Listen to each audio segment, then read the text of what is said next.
Hello, everybody, and welcome to the Absolutely Completely Random Podcast for Saturday, May 20th, 2017. My name's Andrew Rhodes. I'm your host, as always.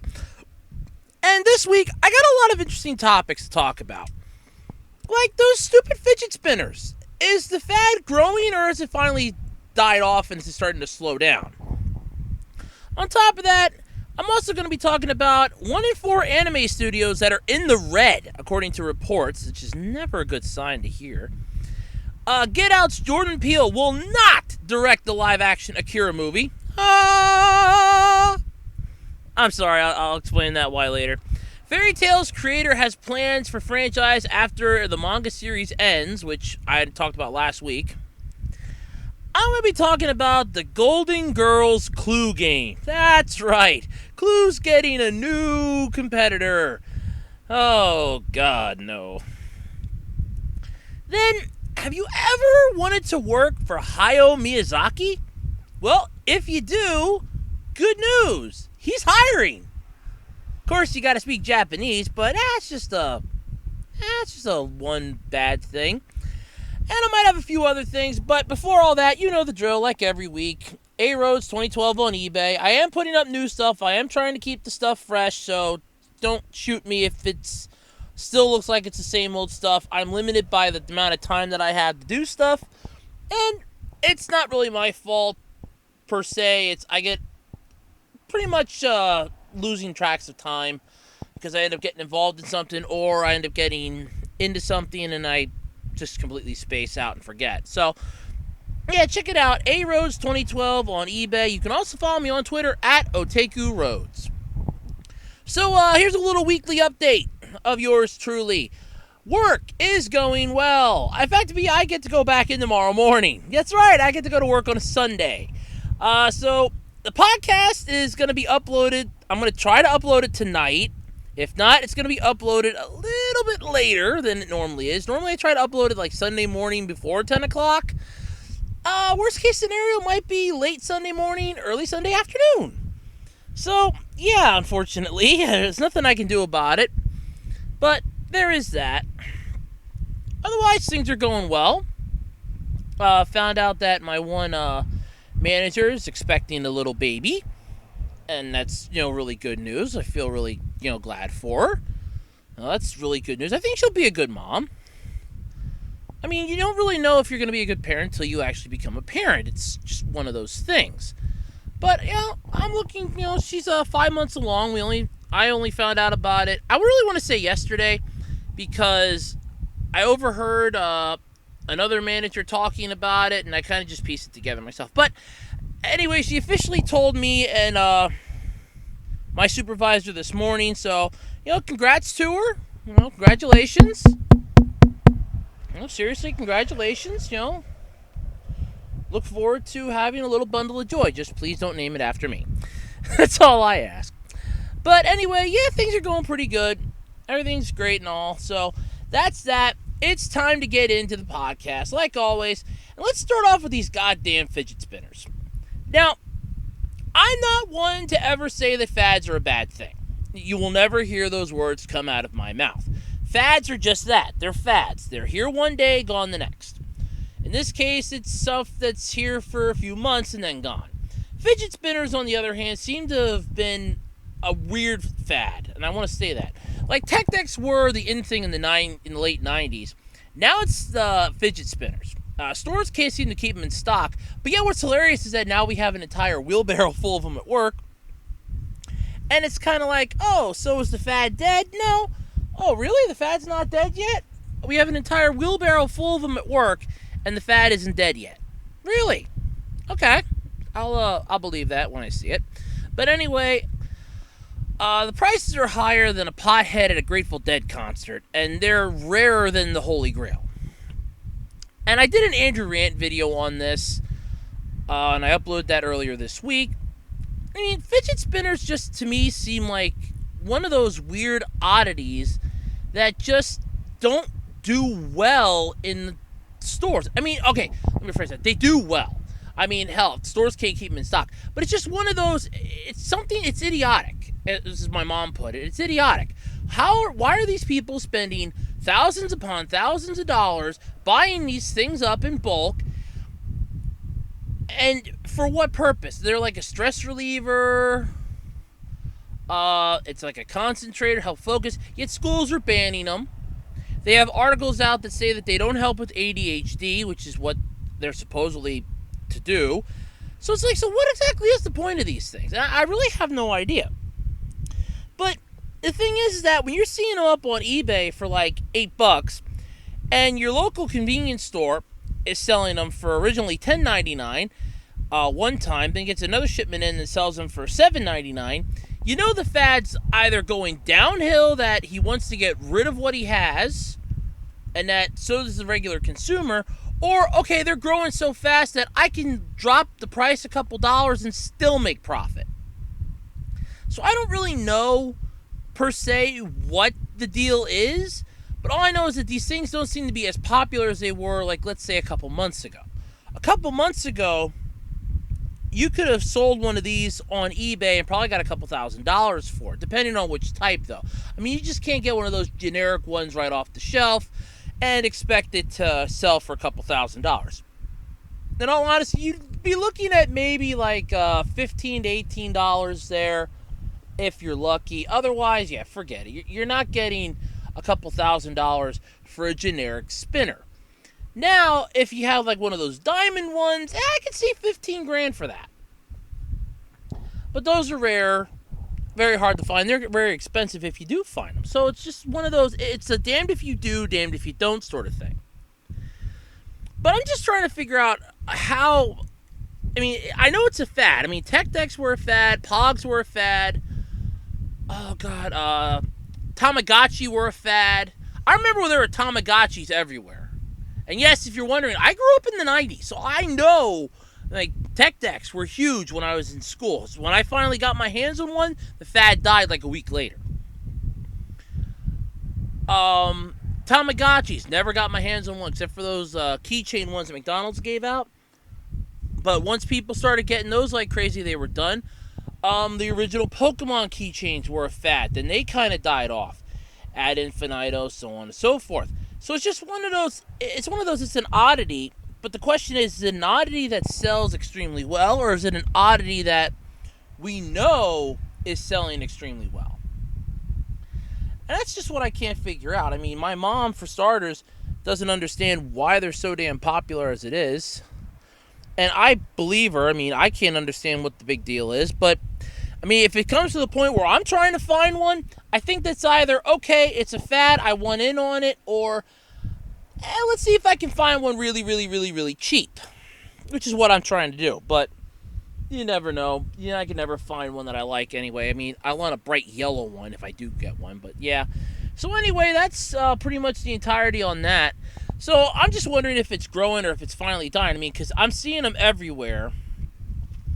But at the same time, they're starting to be everywhere as a bad thing. I mean, if like a couple weeks ago, people couldn't even keep them in stock. And now all of a sudden, there's an abundance of them. I mean, we have a wheelbarrow full of them at work. So that's kind of a bad sign in my book that, okay, the fad must be dying. There's an entire wheelbarrow full. It's not a good sign. But then again, it could just be a slow lull in the, fad. I mean, it could just be, okay, we're going to have a nice little steady slowdown and it's going to pick back up really fast. I don't know. I mean, these things are extremely popular. I mean, there's YouTube videos like crazy about them. So, it's something that's not exactly going to die anytime soon. It's just one of those weird oddities that it's just, is it worth mentioning half a dozen times? But you don't really know. So I'm not sure. All right. Well, is it bad if something's in the red? Well, it sure as hell can't be good.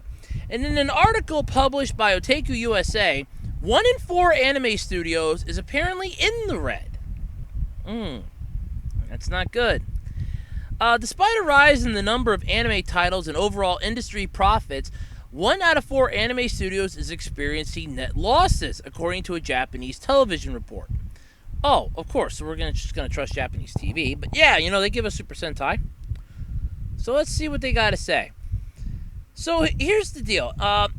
The number of studios in the red increased to just over 25% in 2015, according to the program, after hovering around 20% between 2011 and 2014.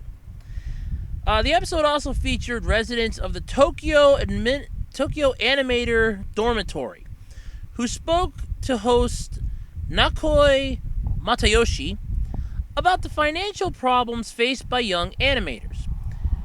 Numbers discussed 80% of animators quit within their first 3 years, and average wages for an in-between animator comes out to about 60,000 yen, which is 540 American a month. That's sad. That is honestly sad.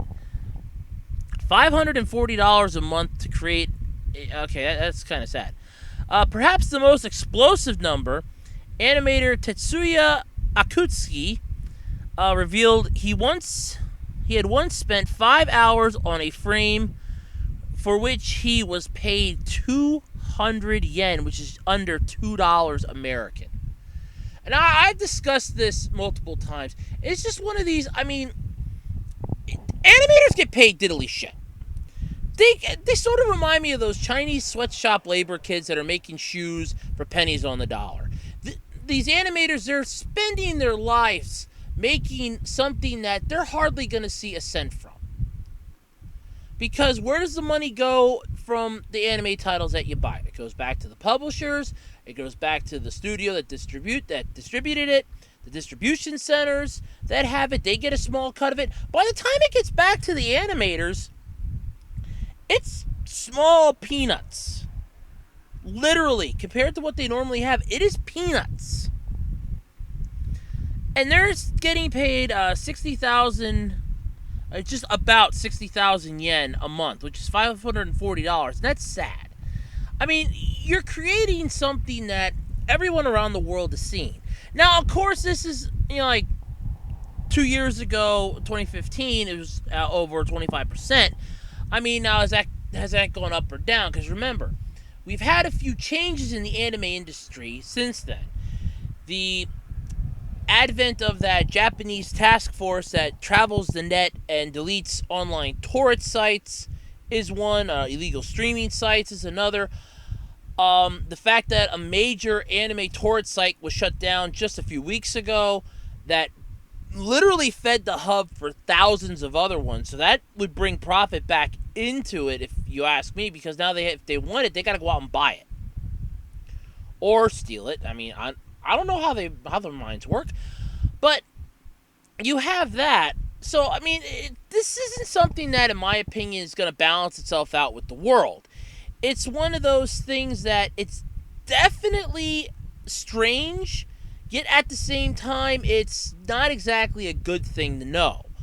The fact that so many people are suffering with this, I mean, they're getting paid literally peanuts to create masterpieces, in my opinion, is wrong.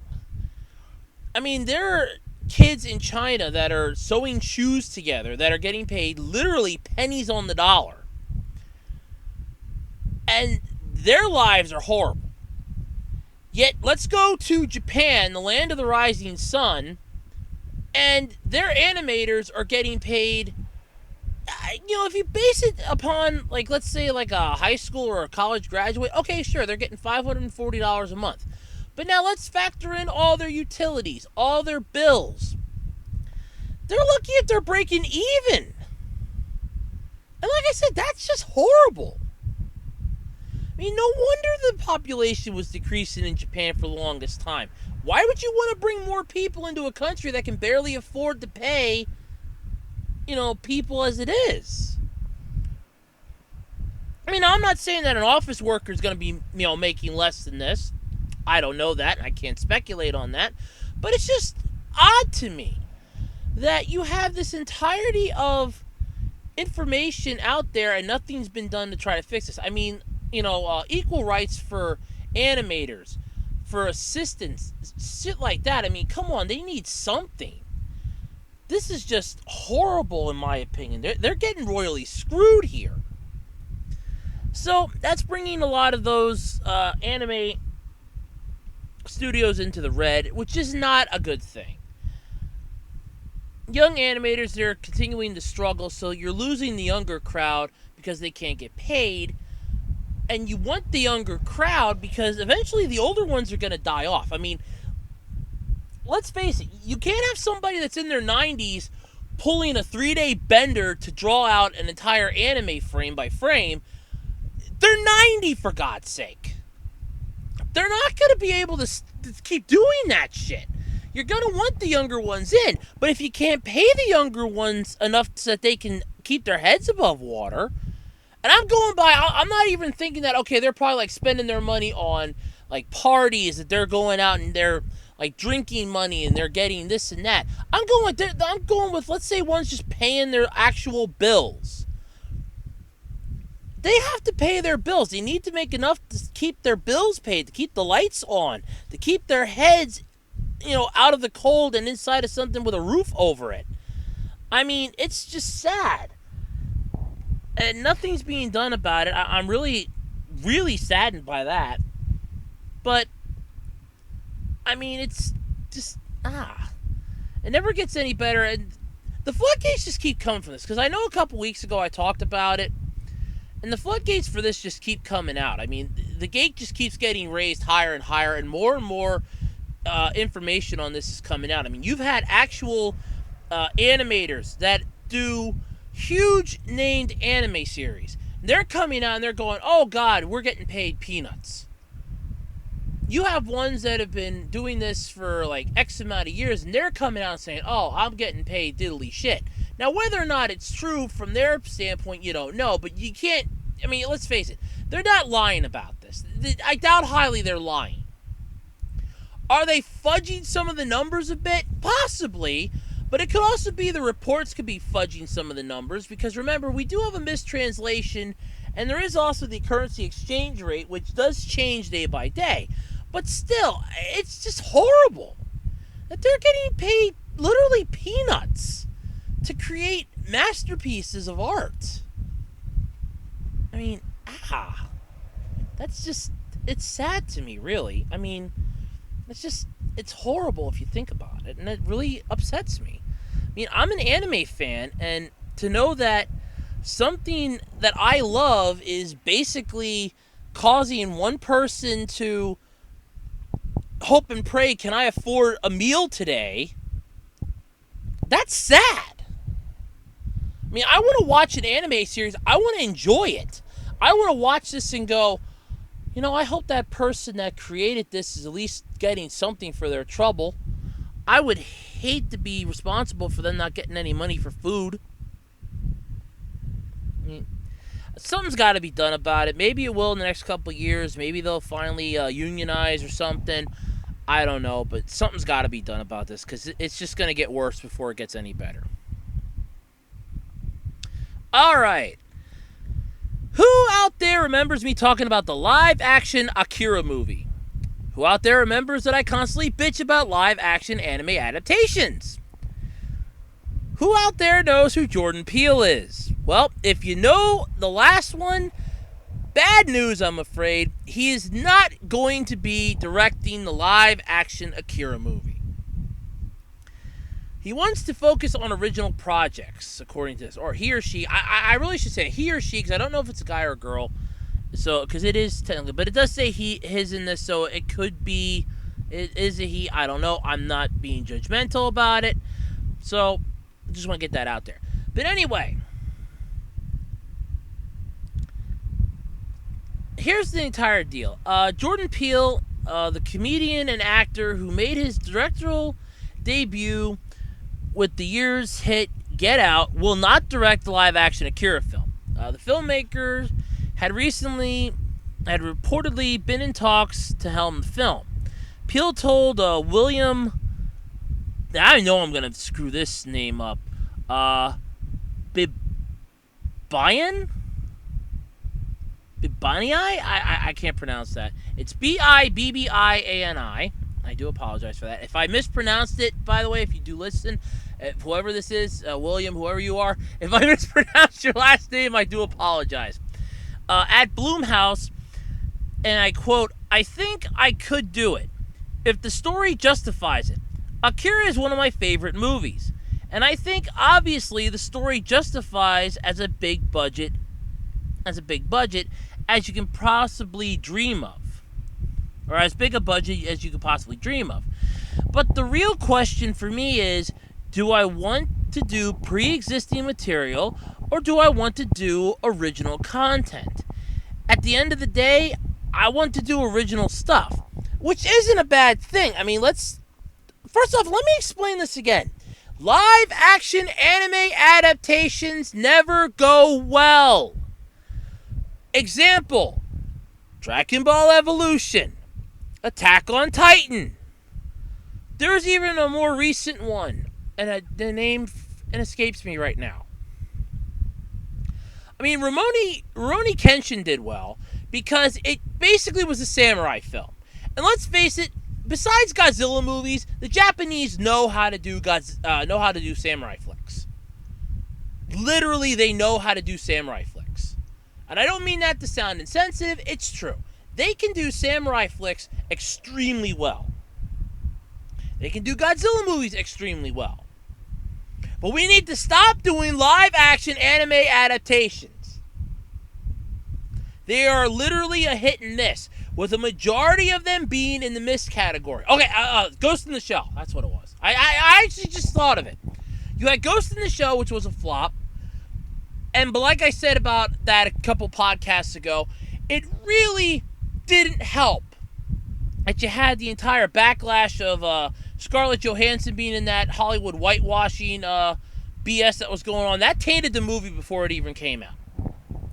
Not to mention the fact that it went up against 6 movies that were going to kill it anyway, but still. So, do they have anybody else? Well, other directors reportedly in contention include Daniel Espinosa, who did Life, which I've not seen, nor do I really want to, and David F. Sandberg, Lights Out. I really don't see either one of those. Peele's horror comedy Get Out was a huge hit, making over $200 million off the $4.5 million budget. That's huge, baby! Woohoo! Wow!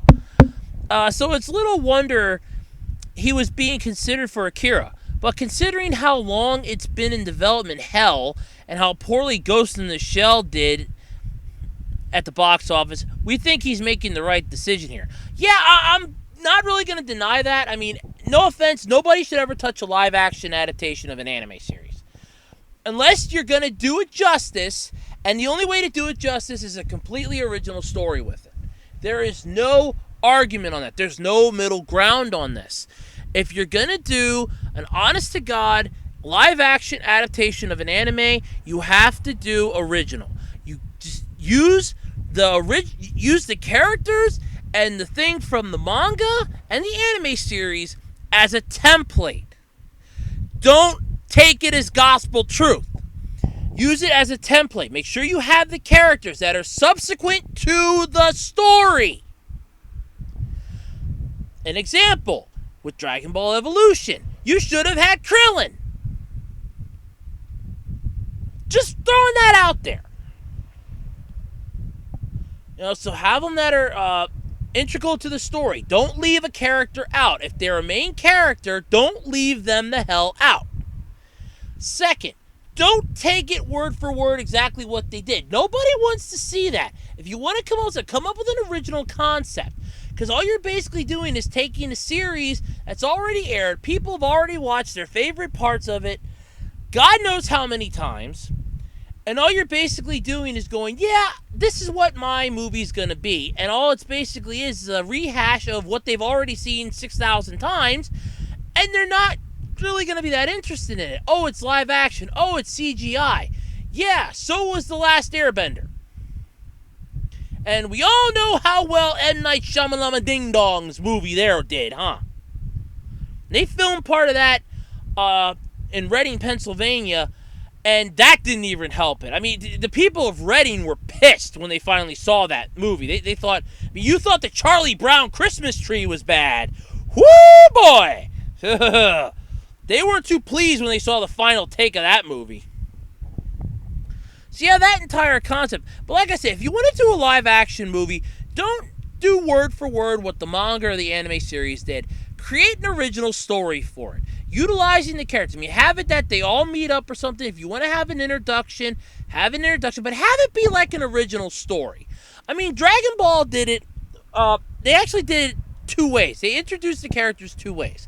There was a movie in which Dragon Ball, and both of them were animated, by the way. It was not the live action evolution bullshit.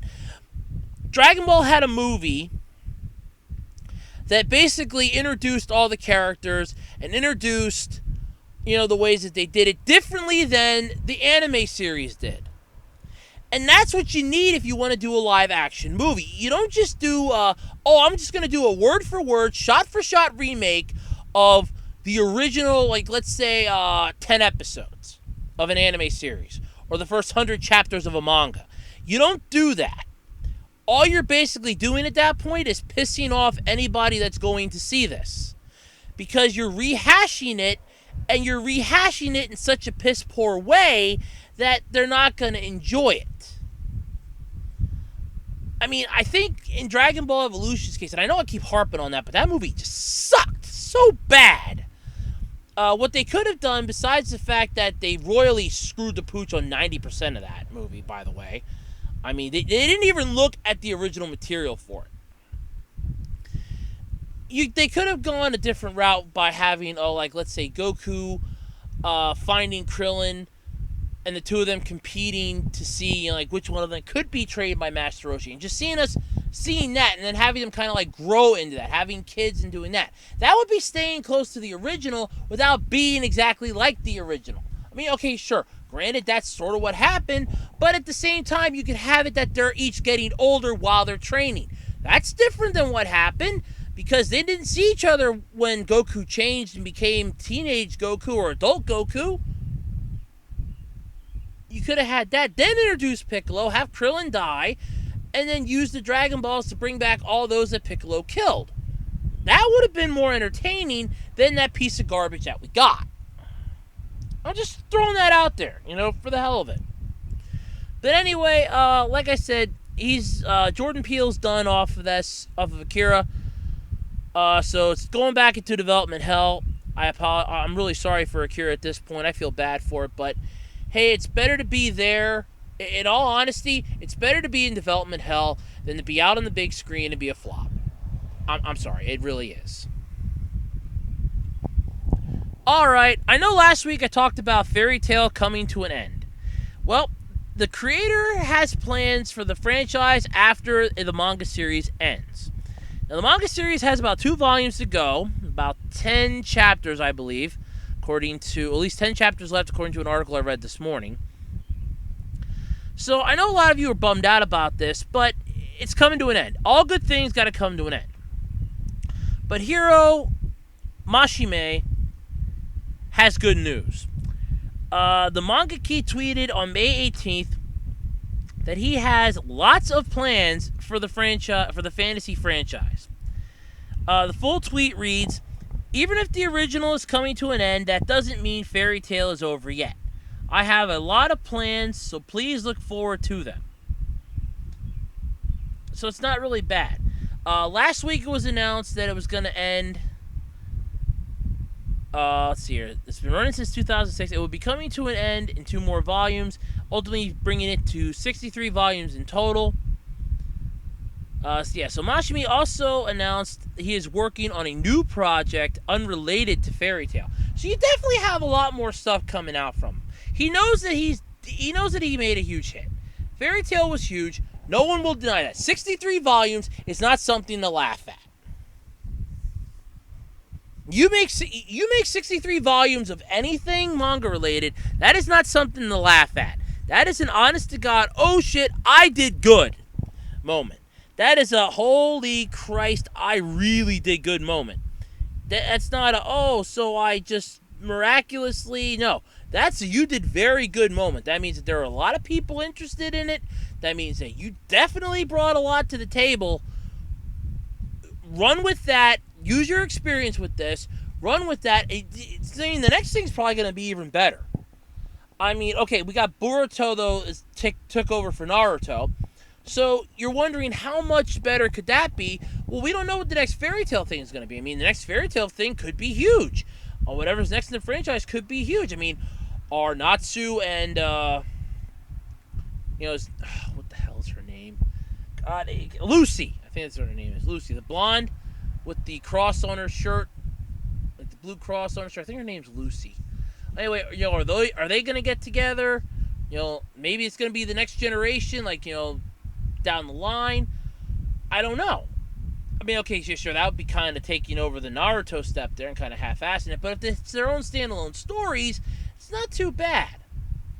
I mean, there could be like a massive war or something. Like a couple years later, there could be like an OVA or something that could be brought out for it, like a standalone thing. You never know. So it's just one of those, you got to look forward to what the future is going to hold. You just don't know what it's going to hold yet. But spanning at least 11 years is not bad. I really say, congratulations. And it's just good news that there's more coming out. And that this, mangaka isn't just going to go off into that good night and just say, no, I'm done. Screw you all. I'm done. No. They're at least going to come out with something else. They're not going to up and, just throw their hand, just throw it in the towel and go, nope, I'm done. My one hit's finished. Nope, I'm done now. I'm finished. No. They're at least going on. They keep going. That's all you can really ask for. All right.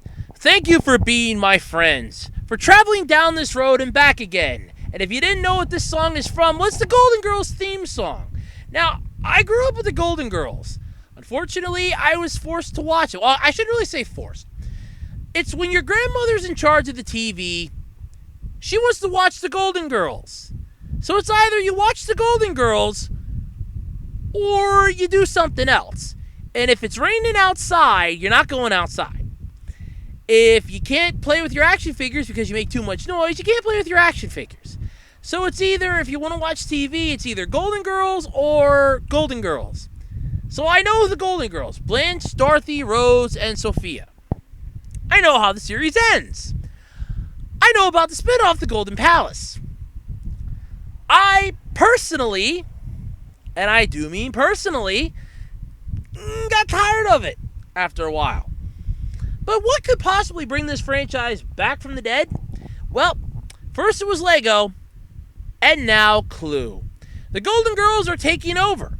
That's right, the Golden Girls are getting a Clue adaptation game. This is extremely scary as far as I'm concerned, and I'll explain why, and I actually do have some images from this. And I will try to have them in the video so you can take a look. But anyway, game retailer USAopoly will be unveiling a new version of the classic whodunit board game, Clue, themed around the Golden Girls. And frankly, the article couldn't contain themselves. Though why, I don't know. The box is horrendous looking. I mean, the picture of Sophia alone scares the crap out of me. And in case you're wondering, from left to right, it's Dorothy, Blanche, Rose, Sophia.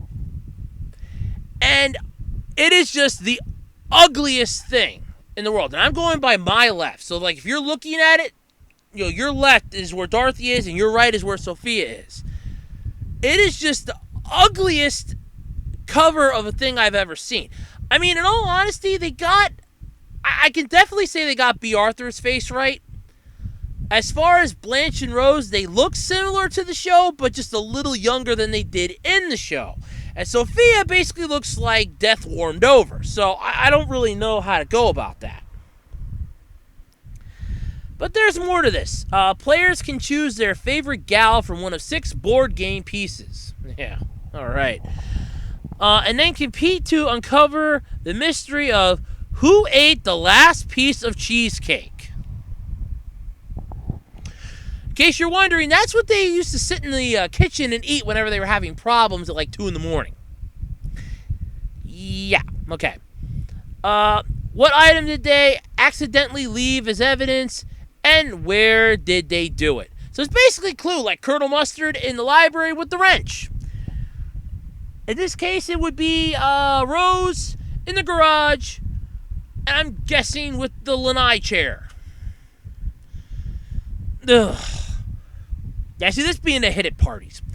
And then, of course, there's the game board itself.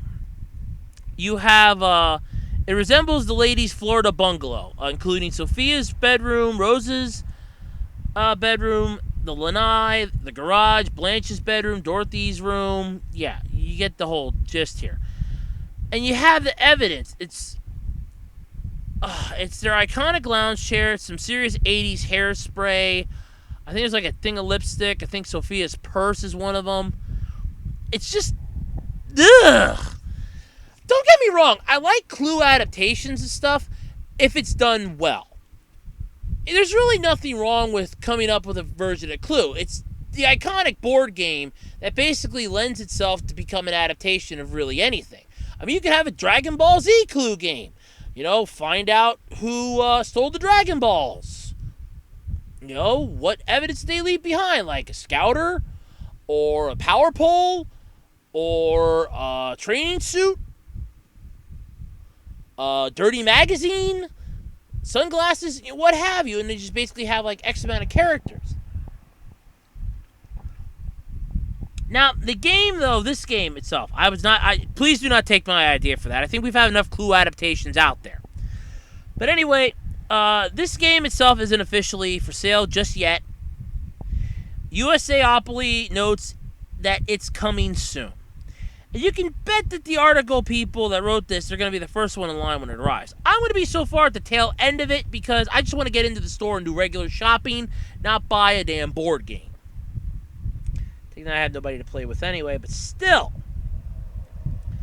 So, I mean, it's one of those oddities. It's one of those, you want to look forward to it, or do you just hope and pray that it's just for nostalgic cheese? I honestly think this is kind of like for nostalgic cheese, because the only people this is really going to impress are the ones that grew up watching it, or that watched it on reruns, or that know about it from their parents, or the ones that watch the retro channels that have like the older stuff from the 90s now. So that's the only way I kind of see this panning out, but otherwise I don't really see it as a whole. It's Clue, it'll sell, we know that. Board games sell like crazy. I mean, you're going to have that closed-minded group of people that don't want to play games on computers, that don't want to play games on tablets, that they're going to buy this like crazy. So that's basically what you just have to go on. Will it be a success? Only time will tell. I mean, we really have to let the sands of time tell that one. But until then, who knows? Alright, do you want to work for Hayao Miyazaki? You know him. He's the animator from Studio Ghibli that retires, comes out of retirement, retires, and comes out of retirement more times than I change underwear. Well, if you want to work for him, good luck. Well, I shouldn't really say good luck and good news. He's hiring. Unable to say goodbye forever. Yeah, he retires for 2 months and he comes back. Japanese film legend Hayao Miyazaki has revealed he is no longer pursuing retirement. For now. It's got to be for now. That man retires more times than I care to count.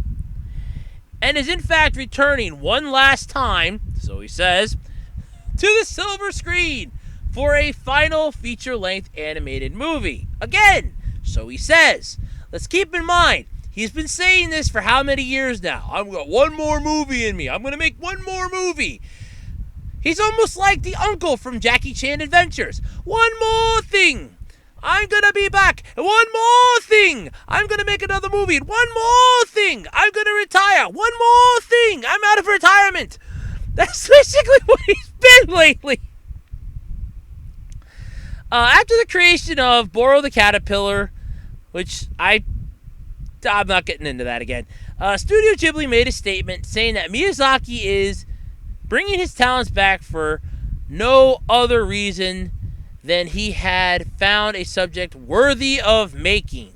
The statement also said that Miyazaki found inspiration in working with the young staff of Boro the Caterpillar, causing him to reflect on his own mortality. Really? Really? Yeah, his own mortality and friends in the film making. His friends in filmmaking who recently passed away. It takes the younger people for you to finally see your own mortality? You have been saying you're going to retire for so many years now. I know animators get paid diddly shit, but come on!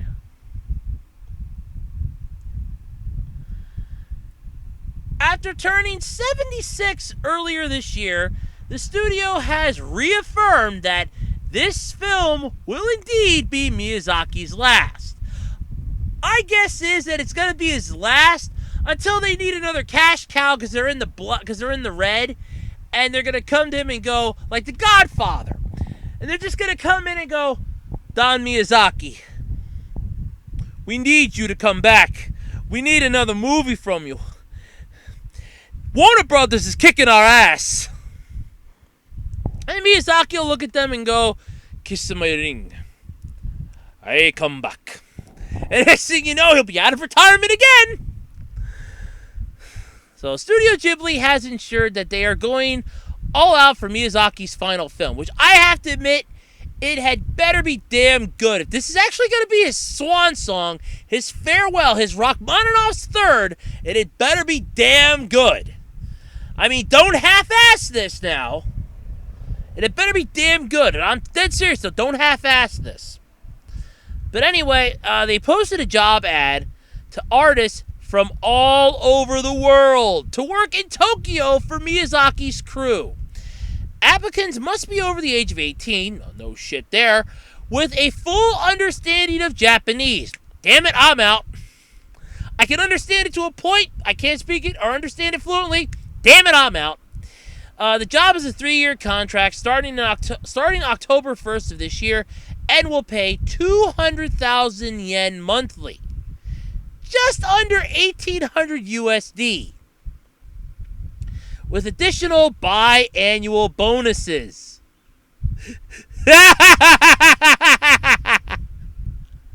So wait a minute. So anime series creators are getting paid diddly shit.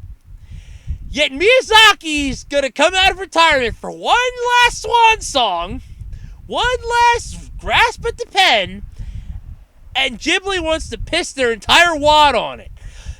Doing so that they're willing to pay $200,000 a month. A month! 200,000 yen a month. Just to make sure this happens well. I see this ending very well for Studio Ghibli. At least in the short run of it. I see this ending well. So here we go. This was basically a comment that was made. Please lend me your young power to complete this movie production. The period is 3 years. We are looking for those who join us in the production together. I gotta get a sip of Dr. Pepper here. Hold on a second. This is not gonna end well. Ned's good Dr. Pepper right there. Okay, so let's delve into this. Here's what you need if you wanna. Here are the requirements for what they're looking for. They're looking for an animation or background artist. They're looking for it should be animator actually. So one animator and 2 background artists. Number of people, somewhat. Qualification requirements. You need to be over the age of 18. And this is the part that I like. Sex/nationality incompetence.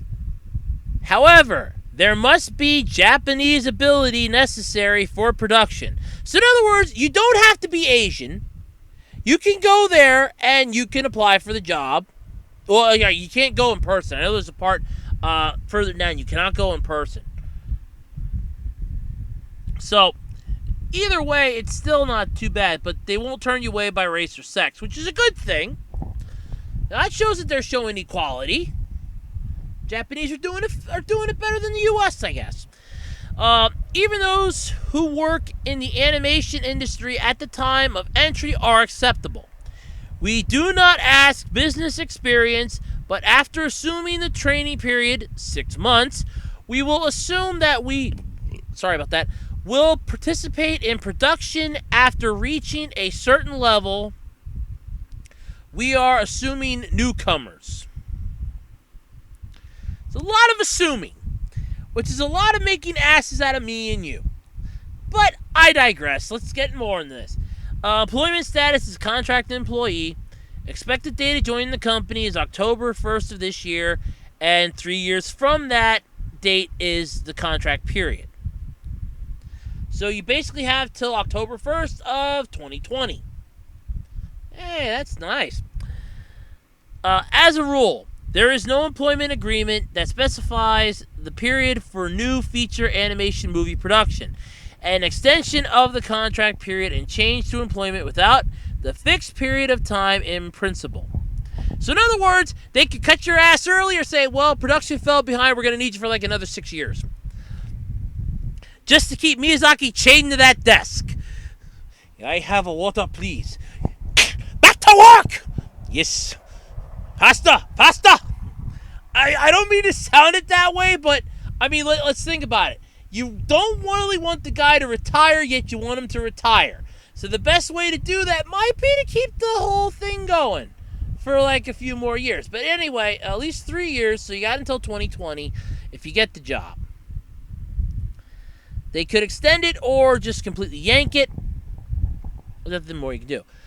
Salary amount is 200,000 yen or more per month with a bonus twice a year. Yeah, bi-monthly. I should have just said bi-yearly at that point. Because bi-monthly is... It did say hold on a second. Let me scroll back up here. It did say bi-monthly, didn't it? Oh, no. Bi-annual bonus. Okay, yes, okay. Bi-annual, okay, yes. So that is 2 bonuses a year. Transportation expenses, full payment with upper limit. I don't know what the hell that means. Welfare, social insurance. I don't know what that is either. Here's the working hours, okay? Now, I actually had to figure out military time, but I did see what it was in an article that translated it from military time. You're working from 10 o'clock in the morning to 7 o'clock at night, including a 1-hour break. And you will be working overtime. So, you get to work for, let's see, that's 2, and then that's 7. So you're working for at least 8 hours, counting your 1-hour break where you're not working. So you're working for 8 hours. That's actually not bad. I pulled a 7-hour shift 2 days last week, and that really isn't too bad. I have to admit that. I mean, I pulled a 7-hour shift. I pulled one last Wednesday and last Friday. So it's not unheard of, but it's not exactly a good thing either. But I can see that. If it's doing something that you love, like drawing, it's good pay for itself. You get a holiday vacation, a weekly 2-day system. However, there are changes due to the production schedule. So I'm guessing the closer you get to deadline, the less vacation you're going to get. Summer vacation and year-end and New Year vacation and paid leave system. I think the Japanese are... I think this sounds like a better gig than the job I have. But then again, I can't speak Japanese, so I'm automatically out right off the bat. So damn, but that sounds really better. I mean, you get New Year's off, end of the year and New Year's off. Okay, well, I kind of get that now. You get summer vacation off, which over in Japan, truthfully, is only like maybe 2-3 weeks. It's sad. 2-day system for holiday vacation. Okay, it doesn't sound like that sweet of a gig. And plus, I need to know Japanese, so I'm screwed either way. I'm going to have a link to the site in the description where this is from. So if you want to check it out, click there, check it out. This is kind of interesting. There was more information on there. I just didn't include it because you have to send them copies of your work. You can download. There's like a PDF file to download, I guess, fill out. You can't just go there in person and hand them your application. They will automatically deny you. You'll automatically be rejected. They have to be submitted. So I guess they want you to be anonymous before you show up on their doorstep for an interview. That sounds kind of nice in my opinion, you know. Anonymity is your name. Silence your native tongue. You're them. You're they. You're Miyazaki's assistants. That's basically all you're going to be. But anyway, that sounds like a pretty sweet deal. Yeah, I check it out if you get a chance to. Otherwise, yeah, I mean, it sounds pretty cool. I don't know what else to say. All right. So, I got about 10 minutes left of the podcast this week. The question is, what do I want to fill that with? Or do I just want to cut it early since I got to go to bed early because I got to get up for work in the morning? Which, yes, it does sadden me that I have to work on a Sunday. But, you know, you do what you got to do to make money. I'm sorry to say it. You have to do what you got to do. There's nothing more you can say. But anyway, is there really anything else I can say? I guess no. No, nothing. Damn. Shit, that's all the articles I had. I can't think of anything else. Alright, I guess I am just going to cut it off early then this week. Huh. Man, that sucks. Oh, wait, no. Hold on a second. I actually do know something I want to talk about. I've been wanting to talk about it for the last couple weeks. Hold on. I actually have it here. Yes, I still have it. A couple weeks ago, and this was like a couple Saturdays ago, because I had a Saturday off near the end of last month. Maybe the beginning. I'm trying to remember if I had the first Saturday this month. I think I did. No. I had to work that Saturday. Nope, it was the Saturday. It was the 2 Saturdays before. So I found this one weekend. I think it was the Saturday before. I don't know. Well, anyway, I think it was like on a Saturday I found this. It was a Kickstarter thing for a wrist rack to make your smartphone wearable on your wrist. And I do have to admit, this thing is pretty cool. There were some pictures of it up. They looked kind of neat. It sort of had a steampunk-esque look to it, which definitely was neat. I can say that. It had colors, style. There was Explorer Brown, Basic Black, or Steampunk, all of which looked really cool. It fits iPhone. It fits iPhone 5, 5S, SE, 6, 6 Plus, 7, or 7 Plus.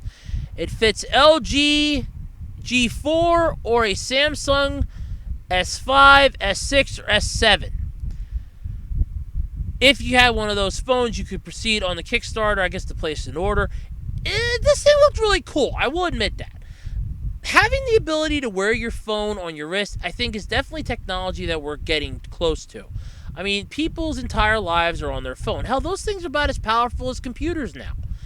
So having it that it's right there on your wrist is really, to me, that's really impressive.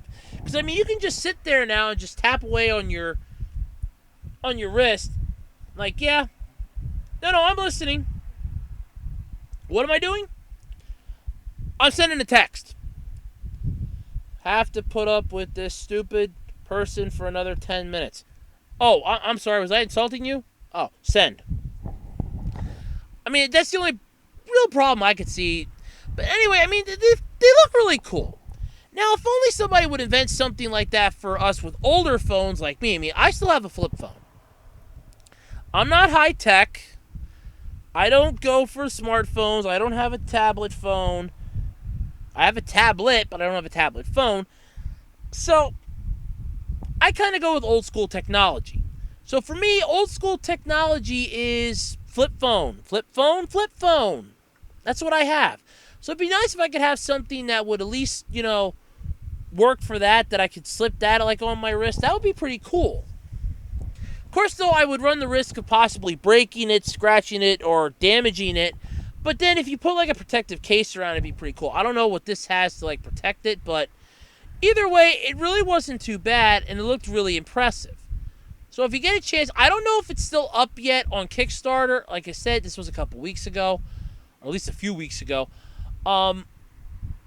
Check it out. It's called Wrist Rack Makes Your Tech Wearable. That's WRISTRACK. So I'd seriously check that out if you get a chance. And that is going to do it for the Absolutely Completely Random podcast this week, folks. I'd like to thank my sponsor, myself. for being here. Gotta pay the bills somehow. So, if you have any suggestions on ways I can improve the podcast, or you just want to say hi, or you want to send some fan mail or questions, send it to acrpodcast@gmail.com. Or you can tweet to me at OtakuRoads on Twitter. And keep in mind, there is something special coming up. The 1-year anniversary of this podcast will be coming up in September. Now, I'm going to have a video explaining this a little later on, like the next couple weeks, because I have something special in mind for it. But the question is, what am I going to do? Well, you're just going to have to wait and find out. But anyway, folks, that'll do it this week for the Absolutely Completely Random Podcast. I'm Andrew Rhodes. I got to edit this bitch so that I can go to bed, so I can get up at 20 minutes to 3, so I can get to work by 5 o'clock. And I love getting up really super early in the morning. All right, everybody, have a lovely weekend. Say hello to the outside world for me, and I will catch everyone next week here on the Absolutely Completely Random Podcast. Bye, everybody.